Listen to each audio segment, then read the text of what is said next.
নমস্কার, প্রাইম নিউজে আপনাদের স্বাগত। আমি আপনাদের সাথে রয়েছে মৌসুমী। দেখে নেব খবর বিস্তারিত।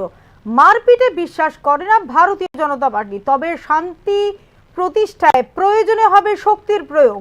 মঙ্গলবার বাগমায় যোগদান সভায় এরকমটাই জানালেন মুখ্যমন্ত্রী ডক্টর মানিক সাহা। ত্রিপুরা উপজাতি স্বশাসিত জেলা পরিষদের নির্বাচনকে সামনে রেখে পুরোদমে মাঠে নেমে পড়েছে ভারতীয় জনতা পার্টি। এক্ষেত্রে সামনে থেকে নেতৃত্ব দিচ্ছেন মুখ্যমন্ত্রী ডক্টর মানিক সাহা। প্রধানমন্ত্রীর মন কি বাত রেডিও কার্যক্রম চলাকালীন সময়ে গত কিছুদিন পূর্বে বাগমায় আক্রমণের শিকার হন বিজেপি কর্মী সমর্থকরা। সেই ক্ষেত্রে অভিযোগের আঙুল উঠেছিল সরাসরি তিপ্রামথা কর্মী সমর্থকদের উপর। মঙ্গলবার বিজেপি বাগমা মণ্ডল আয়োজিত যোগদান সভা অনুষ্ঠিত হয় বাগমায়, যেখানে পৌরোহিত্য করেন মুখ্যমন্ত্রী ডক্টর মানিক সাহা। বক্তব্য রাখতে গিয়ে তিনি বলেন, দলীয় কর্মী সমর্থকদের পাশে রয়েছে ভারতীয় জনতা পার্টি। মারপিটে বিশ্বাস করে না ভারতীয় জনতা পার্টি, তবে শান্তি প্রতিষ্ঠায় প্রয়োজন হয় শক্তি প্রদর্শন বলে এদিন মন্তব্য করেন মুখ্যমন্ত্রী। জাতি জনজাতি ভাই ভাই সৌভ্রাতৃত্বের পরিবেশের মধ্যে দিয়ে 2047-এর মধ্যে বিকশিত ত্রিপুরা গড়ার লক্ষ্যমাত্রা অর্জন করতে হবে বলে এদিন জানিয়েছেন মুখ্যমন্ত্রী ডক্টর মানিক সাহা। আমরা চাই, আমরা এতদিন ধরে রাজনীতি আমরা দেখে এসেছি, কংগ্রেস, সিপিএম এবং অন্যান্য পার্টি, আমরা মারপিটে বিশ্বাস করি না। মানুষ শান্তি চায়, আমরা শান্তিতে থাকতে চাই, কিন্তু মাঝে মাঝে শান্তি প্রতিষ্ঠার জন্য শক্তিরও প্রয়োজন হয়। প্রয়োজনে আমরা কিন্তু শক্তিও প্রদর্শন করব বন্ধুগণ, এটা বুঝতে হবে। আজকে যারা এখানে এসছে তারা বুঝতে পারছে যে অনেকের কথায় মোহিত হয়ে তারা মাঝে মাঝে বিভ্রান্ত হয়। বিভ্রান্ত হবেন না, কারণ আমাদের যে সরকার, আমি কয়েকটা খালি বললাম, জনজাতিদের উন্নয়নের খালি কয়েকটা বিষয় বললাম, যদি আমি সব বলতে থাকি শেষ করা যাবে না। আমরা চাই আমরা সবাই এই ত্রিপুরাতে, আমি যেটা বলছিলাম, জাতি জনজাতি আমরা সবাই ভাই ভাই। আমাদের মধ্যে সৌভ্রাতৃত্ব বোধ যদি আমাদের থাকে, তাহলে এই যে মাননীয় প্রধানমন্ত্রীজি আমাদের কেন্দ্রীয় সরকার যে ঘোষণা দিয়েছে যে বিকশিত ভারত 2047 অর্থাৎ 100 বছর যখন পূর্ণ হবে, বিকশিত ভারত অর্থাৎ ডেভেলপ কান্ট্রি, সেইভাবে আমি বলছি যে সমস্ত রাজ্যগুলো যদি বিকশিত না হয় তাহলে বিকশিত ভারত হবে না।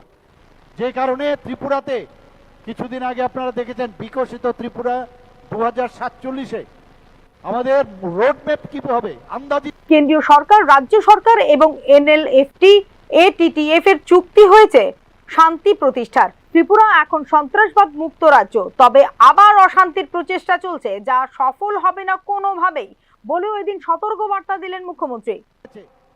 এনএলএফটি এবং এটিটিএফ এর সাথে সেই অ্যাকর্ডের পর 24শে সেপ্টেম্বর 2024-এ আমার সামনে সমস্ত এটিটিএফ এবং এনএলএফটির যারা বুঝতে পেরেছে যে এটা পথ নয়, তারা সবাই এসে আমাদের কাছে, আমার সামনে এসে অস্ত্র তারা সারেন্ডার করেছে। এখন আমরা বলতে পারি ত্রিপুরা এমন এক জায়গা, শান্তির জায়গা, যেখানে টেররিস্ট মুক্ত ত্রিপুরা আমরা বলতে পারি। আগে কি অবস্থা ছিল, আজকে আগরতলা থেকে যদি কেউ ধর্মনগর যেত 12 ঘন্টায় যেতে পারতো না, সেখানে এসকর্ট লাগতো। আগরতলা থেকে কেউ যদি আজকে উদয়পুর হয়ে সাবরুমে যেতে এসকর্ট লাগতো। আজকে এখানে শান্তি প্রতিষ্ঠিত হয়েছে, তারপরেও এই কংগ্রেস এবং সিপিএম চেষ্টা করছে এখানে কিভাবে অশান্তির বাতাবরণ করা যায়। কিন্তু আমি ওনাদেরকে হুঁশিয়ার করে দিতে চাই যে আপনাদের এই যে প্রচেষ্টা সেটা ব্যর্থ হবে, এবং আমরা কোনো অবস্থায় সেটাকে আপনাদের চক্রান্ত আমরা কোনো অবস্থায় বরদাস্ত করব না বন্ধুগণ। 2026 সালের প্রথম দিকে রাজ্যে অনুষ্ঠিত হবে ত্রিপুরা উপজাতি স্বশাসিত জেলা পরিষদের নির্বাচন। মোট 28টি আসনের এই নির্বাচনে নিজেদের আধিপত্য বজায় রাখতে চাইছে শাসক বিরোধী উভয়ই। তবে উপজাতি স্বশাসিত জেলা পরিষদের নির্বাচনে রাজ্য সরকারে বিজেপির জোট সঙ্গী তিপ্রামথা অবস্থান কি তা এখনো স্পষ্ট করেনি বিজেপি বা তিপ্রামথা। তবে দেশের বৃহত্তম দল হিসেবে এই ক্ষেত্রে ঘর গুছিয়ে নিতে চাইছে ভারতীয় জনতা পার্টি। মুখ্যমন্ত্রীর উপস্থিতিতে এদিন কিল্লায় আয়োজিত সভায় বিভিন্ন দল ছেড়ে মোট 610 জন ভোটার যোগদান করেন ভারতীয় জনতা পার্টিতে। এই ভোটারদের মধ্যে সিংহভাগই ছিল তিপ্রামথার কর্মী সমর্থক। ব্যুরো রিপোর্ট, নিউজ নাও। বিধায়ক আবাসে তিপ্রামথা বিধায়ককে হুমকি দেওয়ার বিষয়টি নিয়ে মুখ্যমন্ত্রীর কাছে ডেপুটেশন দিল মথার প্রতিনিধি দল। এদিকে অভিযুক্তদের চিহ্নিত করা হয়েছে বলে ঘটনাস্থল পরিদর্শন শেষে জানিয়েছেন ডিজিপি অনুরাগ ধানকর। সোমবার রাতে রাজধানীর বিধায়ক আবাসে চাঞ্চল্যকর ঘটনায় মদ্যপানের তাণ্ডবের শিকার হন তিপ্রামথার বিধায়ক ফিলিপ কুমার রিয়াং। তাকে একদল দুষ্কৃতিকারী অশ্লীল ভাষায় গালাগাল ও প্রাণনাশের হুমকি দেয় বলে মামলা লিপিবদ্ধ করা হয়েছে থানায়। ঘটনার আকস্মিকতায় আতঙ্কিত হয়ে পড়েন বিধায়ক। খবর পেয়ে দ্রুত ঘটনাস্থলে পৌঁছায় এনসিসি থানার পুলিশ। মঙ্গলবার সকালে ঘটনাস্থল পরিদর্শনে যান রাজ্য পুলিশের মহানির্দেশক অনুরাগ ধানকর। তিনি সাংবাদিকদের জানান, অভিযুক্তদের ইতিমধ্যেই চিহ্নিত করা হয়েছে এবং তাদেরকে গ্রেপ্তার করা হবে খুব শীঘ্রই। মদ্যপ অবস্থায় যে 3 যুবক এই কাণ্ড ঘটায় তারা উপরতলার এক বিধায়কের আমন্ত্রণে এসেছিল। তবে কোন বিধায়কের ঘরে তারা গিয়েছিল তা নিয়ে মুখ খুলতে চাইলেন না কেউই। And I can share you the copy of the FIR.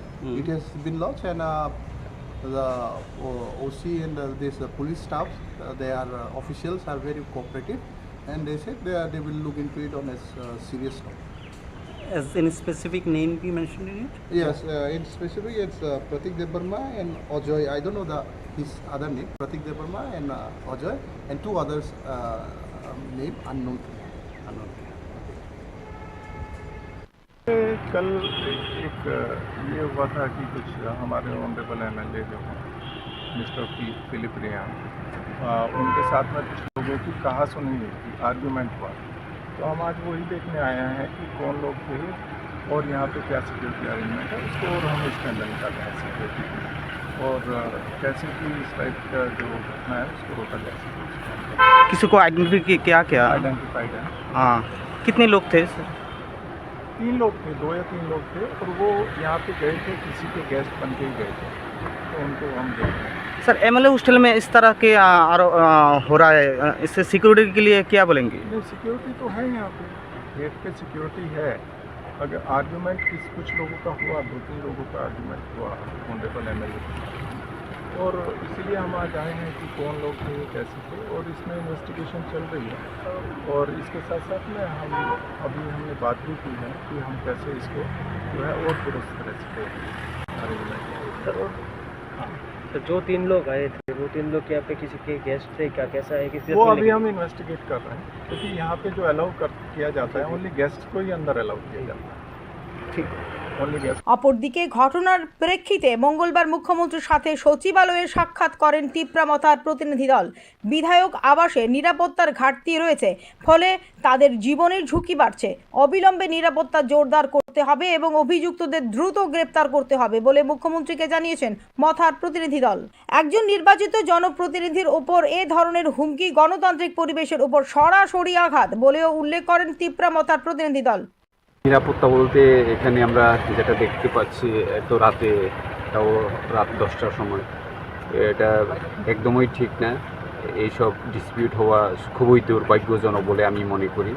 এবং আজকে আমরা ডিজি এবং আইজি ল অ্যান্ড অর্ডারের সঙ্গে কথা বলেছি, ওরাও ভিজিট করেছে এমএলএ হস্টেল। তখনই আমাদের এমএলএ আমাদের আঙ্কেল রঞ্জিত দেববর্মার ঘরে বসে আমরা আলোচনা করেছি যাতে আগামী ভবিষ্যতে এরকম কোনো সিকিউরিটি ল্যাপস যাতে না হয় আমাদের এমএলএ হস্টেলে, সেটার জন্য আমরা কথা বলেছি। এবং এখন থেকে আজকে থেকেই এই সিরিয়াস সিকিউরিটি ম্যাটারটা ওরা লুক আফটার করবে। এখানে আইজি ল অ্যান্ড অর্ডার যেহেতু আছেন, উনিও আমাদেরকে এসিউরেন্স করেছে যে সিকিউরিটির ম্যাটারে আর কোনো প্রবলেম হবে না। কি বলেছেন এবং মুখ্যমন্ত্রী রিপ্লাইতে কি বলেন? মুখ্যমন্ত্রীর কাছে আমরা যেটা ডিজি সাহেবকে বলেছি, আমাদের সিকিউরিটির ম্যাটারটা ওটাই ওনাকেও বলেছি যে এরকম ঘটনা খুবই দুর্ভাগ্যজনক যে একটা এমএলএ হোস্টেল প্রোটেক্টেড এরিয়াতে কীভাবে এত রাতে সাধারণ জনগণ ঢুকে এভাবে এমএলএর সঙ্গে লাইভ থ্রেটেনিং দিতে পারে, এই কোয়েশ্চেনটাই আমরা ওনাকে করেছি। এবং উনিও অ্যাসুরেন্স দিয়েছেন যে উনি দেখবেন যে কীভাবে এটা হয়েছে এবং আইনের পথেই চলবে, উনি এই কথাটা আমাদেরকে অ্যাসুরেন্স দিয়েছে। শাসক দলের শরিক এদিকে সোমবার রাতে এই ঘটনার প্রেক্ষিতে ইতিমধ্যেই বিধায়ক আবাস চত্বরে জোরদার করা হয়েছে নিরাপত্তা ব্যবস্থা। রেজিস্ট্রেশন ছাড়া কাউকেই আবাস চত্বরে প্রবেশ না করতে দিতে জারি করা হয়েছে কঠোর নির্দেশ। সার্বিক বিষয়ে আইনের পথে চলবে বলে জানিয়েছেন মুখ্যমন্ত্রী। ব্যুরো রিপোর্ট, নিউজ নাও। এতদিন আক্রমণের শিকার হয়ে আসছে বিরোধী দলের কর্মী সমর্থকরা। এবার সরকারের সহযোগীরাই নিরাপদ নন। বিধায়কদের সরকারি আবাস কাণ্ডে এরকমটাই প্রতিক্রিয়া দিল ত্রিপুরা প্রদেশ কংগ্রেস। এক্ষেত্রে আইন শৃঙ্খলার দোহাই দিয়ে দোষীদের উপযুক্ত শাস্তির ব্যবস্থা করার দাবিও জানিয়েছে ত্রিপুরা প্রদেশ কংগ্রেস। যে বিরোধী দলের এমএলএরা যেখানে বসবাস করেন তাদের নিবাসগুলিতে তারা আক্রান্ত হতে, সেখানে গিয়ে যে শাসক দলের পক্ষ থেকে যেভাবে হামলা হুজুকি করা হয়েছে, বারংবার করা হচ্ছে, আমরা প্রশাসনকে এই বিষয়টা সম্পর্কে অবহিত করে সতর্ক করার চেষ্টা করেছি। কিন্তু গোমেরান হয়েছে যে এখন সদলীয় বা তাদের যারা জোট বেঁধে সরকারে আছে সেই দলের বিধায়করাই আক্রান্ত হচ্ছে। এখন সদলীয় বিধায়করা তাদের নিরাপত্তা নিয়ে প্রশ্ন তুলছে। এই রাজ্যের স্বরাষ্ট্রমন্ত্রী, যিনি গোষ্ঠীদ্বন্দ্ব, দলীয় সংঘাত এবং সাধারণ মানুষের নিরাপত্তা সম্পর্কে উদাসীন, আজকে ওনাকে বুঝতে হবে। ওনার দলের বিধায়করা আজকে ওনার প্রতি অনাস্থা এনে যেভাবে মন্তব্য করছে, একসময় দেখেছি বিধানসভার অধ্যক্ষ উনি থানায় গিয়ে পুলিশের কাছে আইন শৃঙ্খলা অবনতিজনিত কারণ জানতে চাইছেন এবং পুলিশকে সঠিক অর্থে কাজ করার জন্য উনি পরামর্শ দিচ্ছেন। এবং সেই অঞ্চলের আরেকজন বিধায়ক আইন শৃঙ্খলা নিয়ে উনি পুলিশের উচ্চ স্তরীয় যিনি এসপি, সেই জেলার যিনি পুলিশ প্রশাসক, ওনার কাছে গিয়ে ওনার দ্বারস্থ হয়েছিল। গতকালকে দেখলাম যে যেখানে বিধায়ক আবাস, সেই বিধায়ক আবাসও দিলাম, কারণ নিরাপত্তা জনিত বিষয়। এই সম্মান কেবল ব্যক্তিগত অর্জন নয়, এটি শান্তিনিকেতন মেডিকেল কলেজ ত্রিপুরার অসামান্য সাফল্য। সকল সহকর্মীর নিবেদিত প্রাণ প্রচেষ্টা এবং ভারতের জনগণের, বিশেষ করে ত্রিপুরার জনগণের স্বপ্ন ও আকাঙ্ক্ষার প্রতিনিধিত্ব করে। আগামী 13 সেপ্টেম্বর লন্ডনের ঐতিহাসিক হাউস অব কমন্সে বিশ্বখ্যাত ওয়ার্ল্ড বুক অফ রেকর্ডসের সম্মাননা প্রদান অনুষ্ঠানে আমন্ত্রণের প্রক্রিয়ায় এরকমটাই জানালেন শান্তিনিকেতন মেডিকেল কলেজ ত্রিপুরার চেয়ারম্যান মলয় পিট। আগামী 13 সেপ্টেম্বর লন্ডনের ঐতিহাসিক হাউস অব কমন্সে বিশ্বখ্যাত ওয়ার্ল্ড বুক অফ রেকর্ডস সম্মানিত করবে শান্তিনিকেতন মেডিকেল কলেজ ত্রিপুরার প্রতিষ্ঠাতা মলয় পিটকে। এই বিষয়ে নিজের প্রতিক্রিয়া ব্যক্ত করেছেন মলয় পিট। একে জীবনের একটি সত্যি অবিস্মরণীয় মুহূর্ত হিসেবে প্রতিক্রিয়া ব্যক্ত করেছেন মলয় পিট। এই সম্মান কেবল ব্যক্তিগত অর্জন নয়, এটি শান্তিনিকেতন মেডিকেল কলেজ ত্রিপুরার অসামান্য সাফল্য, সকল সহকর্মীর নিবেদিত প্রাণ প্রচেষ্টা এবং ভারতের জনগণের, বিশেষ করে ত্রিপুরার জনগণের স্বপ্ন ও আকাঙ্ক্ষার প্রতিনিধিত্ব করে বলে প্রতিক্রিয়ায় উল্লেখ করেছেন মলয় পিট। নিরলস অধ্যবসায়, নিষ্ঠা এবং সেবার মনোভাব এখন বিশ্ব মঞ্চে প্রতিফলিত হচ্ছে বলে উল্লেখ করেছেন প্রতিষ্ঠানের কর্ণধার মলয় পিট। এই স্বীকৃতি সম্মিলিত কঠোর পরিশ্রমের প্রমাণ এবং একসাথে এগিয়ে যাওয়ার অঙ্গীকারের এক জোরালো প্রতিধ্বনি। এই অর্জন ভবিষ্যৎ প্রজন্মকে মানব কল্যাণ এবং উন্নয়নের পথে চলতে অনুপ্রাণিত করবে বলেও প্রত্যাশা ব্যক্ত করেন মলয় পিট। Bureau report, news now. Indradhanush gas grid লিমিটেডের গ্যাস পাইপলাইন বসানোর কাজ উপযুক্ত ক্ষতিপূরণ দিয়েই শুরু করা হচ্ছে বলে জানিয়েছেন উত্তর ত্রিপুরা জেলা শাসক চান্দিনী চন্দ্রন। এক্ষেত্রে জোরপূর্বক জমি অধিগ্রহণ করা হচ্ছে বলে প্রদ্যুৎ কিশোর দেববর্মনের অভিযোগ নাকচ করে দিয়েছেন উত্তর ত্রিপুরা জেলা শাসক। উত্তর ত্রিপুরার দামছড়া এলাকায় গ্যাস পাইপলাইন প্রকল্পকে ঘিরে একদিকে প্রশাসনের বক্তব্য, অন্যদিকে প্রদ্যুৎ কিশোর দেববর্মনের অভিযোগে সরগরম রাজ্য রাজনীতি। আসন্ন এডিসি নির্বাচনকে সামনে রেখে আরো তাৎপর্যপূর্ণ হয়ে উঠেছে বিষয়টি। তবে কি নির্বাচনকে সামনে রেখে রাজনীতি শুরু করেছেন প্রদ্যুৎ কিশোর দেববর্মন? প্রশ্ন উঠছে তা নিয়ে। গত কয়েকদিন ধরে ইন্দ্রধনুষ গ্যাস গ্রিড লিমিটেডের গ্যাস পাইপলাইন বসানো নিয়ে উত্তেজনা তৈরি হয়েছে স্থানীয় স্তরে। দরিদ্র জনজাতি মানুষকে জোর করে বাস্তুচ্যুত করা হচ্ছে, তাদের ভয় দেখানো হচ্ছে, এমনকি ঘুষ না দেওয়ায় পরিবারের উপর হামলা চলছে বলে অভিযোগ তীব্রামতা সুপ্রিমো প্রদ্যুৎ কিশোর দেববর্মনের। সরকার গরিব মানুষের উপর অত্যাচার চালাচ্ছে এবং এই অন্যায়ের বিরুদ্ধে দলের কর্মী সমর্থক ও জনপ্রতিনিধিদের রাস্তার নামার নির্দেশও দেন প্রদ্যুৎ কিশোর। 6 शेड्यूल एरिया से लोगों को हटाकर, अपने इंडिजिनस लोगों को हटाकर न्यू टाउनशिप किया जाएगा, जहां में सब रह सकते हैं। यहाँ में ये लोग सालों से रह रहे हैं, इनका घर है, लेकिन क्योंकि इनके पास कागज नहीं है, पट्टा नहीं है, तो इनको कहा जा रहा है कि आप हटो यहाँ से। What is happening? क्या गवर्नमेंट का काम नहीं है कि लोगों का जमीन को सुरक्षा दिया जाए? पूरे नॉर्थ ईस्ट में सिर्फ त्रिपुरा में ही एडीसी एरिया से तिपरासा को निकाला जा रहा है और बाहर के लोगों को बिठाया जाएगा। ये क्या कानून का वायलेशन नहीं है? क्योंकि त्रिपुरा में टीएलआर एक्ट है और 6 शेड्यूल का अच्छे से इम्प्लीमेंट नहीं किया गया है, तो एडीसी एरिया से ही तिपरासा को हटाकर आप बाहर के आदमी को आप रखेंगे। उनका बिना परमिशन को लेकर ही आप गैस का एक्सप्लोरेशन करेंगे, ऑयल का एक्सप्लोरेशन करेंगे, और जब लोग आवाज उठाएंगे तो उनको पीटा जाएगा, उनको जबरदस्ती उनके घर से हटाया जाएगा, और जब लोग गुस्सा होकर, फ्रस्ट्रेट होकर निकलेंगे रास्ते में, तो उनको उग्रपंथी बनकर आप जेल में डालेंगे। অন্যদিকে প্রশাসনের দাবি সম্পূর্ণ ভিন্ন। নর্থ ইস্ট গ্যাস গ্রিড প্রকল্পের অধীনে কেন্দ্রীয় সরকারের উদ্যোগে গ্যাস পাইপলাইন বসানোর কাজ শুরু হয়েছে। এর মাধ্যমে অসম ও মিজোরামের সঙ্গে ত্রিপুরাকে গ্যাস পাইপলাইনে যুক্ত করা হবে। সরকারের নিয়ম মেনেই জমি অধিগ্রহণ সম্পন্ন হয়েছে এবং ক্ষতিপূরণের অর্থ প্রদান করা হয়েছে বলে জানিয়েছেন উত্তর ত্রিপুরা জেলা শাসক চন্দিনী চন্দ্রন। জমির মালিক তেইনিরির ত্রিপুরাকে একখানি জমির জন্য ৩৬ লক্ষ টাকা দেওয়া হয়েছে, যেখানে সর্বোচ্চ সরকারি দর ছিল ২০ লক্ষ টাকা। ক্ষতিপূরণ পাওয়ার পর জমি ব্যবহারের সম্মতি দেওয়ার পরও পরিবারটি আবারও ৯০ লক্ষ টাকা দাবি করছে এবং প্রকল্পে বাধা সৃষ্টি করছে। এই প্রকল্পের কারণে কোনো পরিবারকে উচ্ছেদ করতে হবে না, কারণ পাইপলাইন মাটির তলায় বসানো হবে, তাতে ঘরবাড়ি বা চাষের জমি ক্ষতিগ্রস্ত হবে না বলে জানিয়েছেন তিনি। In which compensation has been fully paid by the government. So it is one kanni land and the project is underground pipeline. So to lay the underground pipeline in one kanni land, which is forest land, not private land, not jot land, not patta land, in forest land that has been possessed by them, we have already given 36 lakhs compensation.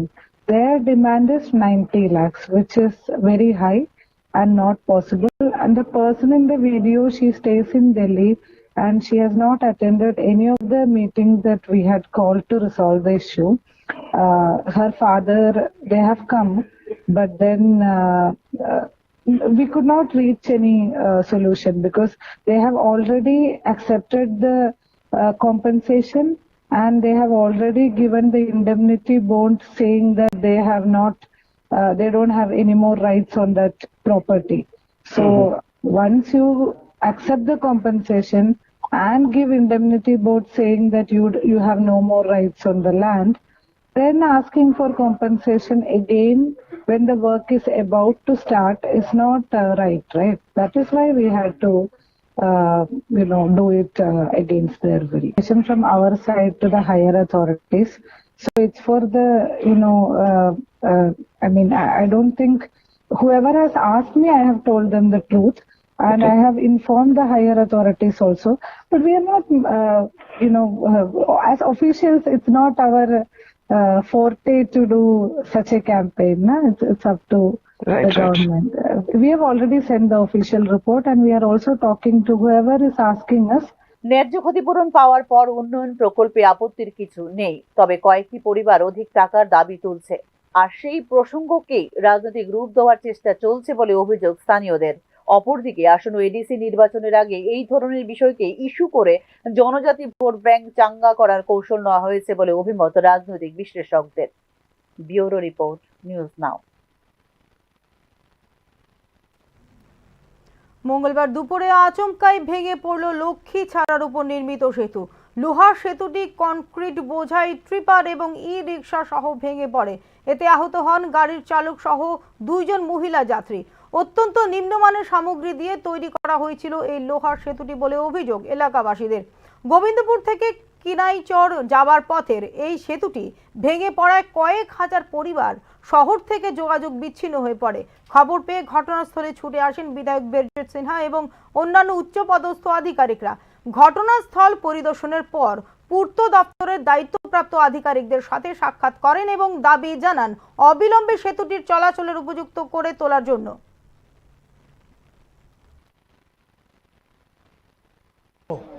যত engineering department আছে তারা কি বলবো দায়িত্ব জ্ঞানহীনের কাজ করে। যেমন কাবরাঙ্গাবাড়ির lower bridge এটা অকেজো হয়ে গেছে, তো ওইটা ডিমোলিউশন করে নাই। আমি বহুত লেখালেখি করার পরে সেটা 2 দিকে গর্ত করা হয়েছে যাতে কোনো মানুষ চলাচল না। এই ব্রিজটা জানে যে খারাপ হয়ে যেতে, এটা তো কয়টা ব্রিজ আছে কৈলাসরে, 5-6টা আছে, এগুলো তো তাদের দেখা উচিত। এটা হলো পিডব্লিউডির ব্যর্থতা, চরম ব্যর্থ। শুধু তারা ধান্দায় থাকে কাজের জন্য। আমরা দেখলাম একটা পাথর বোঝা গাড়িও এখানে রয়েছে। এখানে তো কেন বড় গাড়ি কেন যাবে? যদি উইক হয় এইখানে সাইনবোর্ড লেখা উচিত যে এখানে যাতে কোনো মাল বুঝায় গাড়ি যাতে না হয়। আমি মনে করি পিডব্লিউডির ব্যর্থতা এবং 24 ঘন্টার মধ্যে মানুষ চলাচলের জন্য টেম্পোরারি একটা ব্রিজ করতে হবে। আমরা এখনই কথা বলবো, সবাইনের সঙ্গে কথা বলবো এবং এক্সিকিউটিভ ইঞ্জিনিয়ারের সঙ্গে চিফ ইঞ্জিনিয়ারও কথা বলবো। এই মাত্র এই জবাব পরেই আমি ফোনে কথা বলছি।